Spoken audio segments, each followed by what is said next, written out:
Bonjour Monique. Bonjour. J'ai entendu parler des portes de l'innovation. Est-ce que vous pourriez me dire de quoi il s'agit exactement? Oui, avec grand plaisir. Ces portes de l'innovation, c'est un grand projet qui vise à favoriser la collaboration entre les laboratoires publics, les EPST, les universités et le monde des entreprises. En quelques mots, quand on était en 2003 à la fin d'une association qui s'appelait l'Adrerus, on avait un peu d'argent résiduel et les universités ont chargé la DIRA de porter un projet qui s'appelait à ce moment-là la Maison de la Valorisation. Donc, ma première tâche a été de trouver les grands spécialistes pour travailler sur le sujet.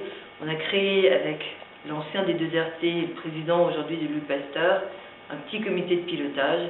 On a été auditionné chaque directeur de laboratoire.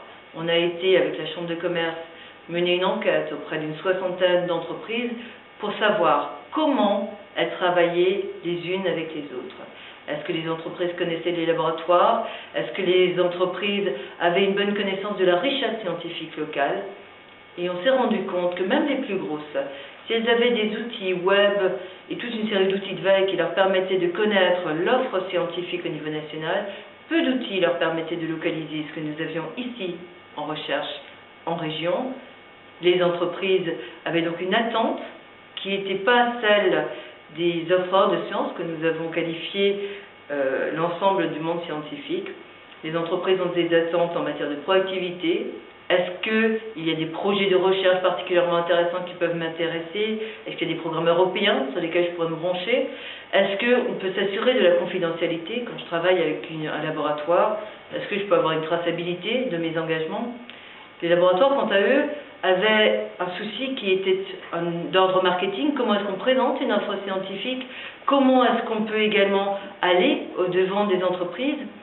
Entre le moment où on a commencé à travailler sur ce projet et aujourd'hui, des nouveaux outils se sont mis en place. D'abord Connectus, qui a structuré l'offre publique en matière de recherche, qui aujourd'hui est capable de faire un catalogue, entre guillemets, de l'ensemble des compétences scientifiques. De l'autre côté, l'Agence régionale de l'innovation est un outil qui fait ce trait d'union entre les uns et les autres.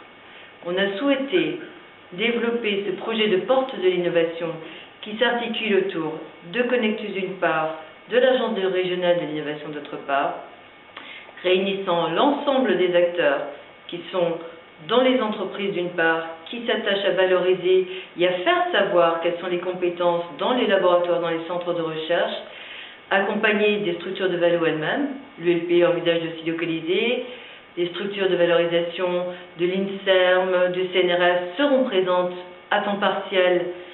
Tout le pool financier de la recherche sera à côté. Ces portes seront une vitrine qui permettront à l'entreprise de savoir où trouver de l'information, qui permettront aussi à tous les acteurs engagés dans le faire savoir de la recherche publique de présenter l'ensemble de leur offre. On aura des capacités pour faire du push, pour apporter une réponse vers les entreprises. La fameuse réactivité qu'ils attendent devrait être plus visible.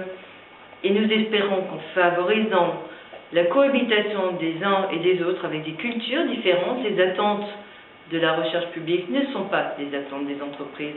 On souhaite, en favorisant cette collaboration, faciliter et contribuer encore davantage à une acculturation pour que les deux mondes collaborent intensivement. Les portes de l'innovation seront aussi un endroit où des nouvelles initiatives pourront voir le jour.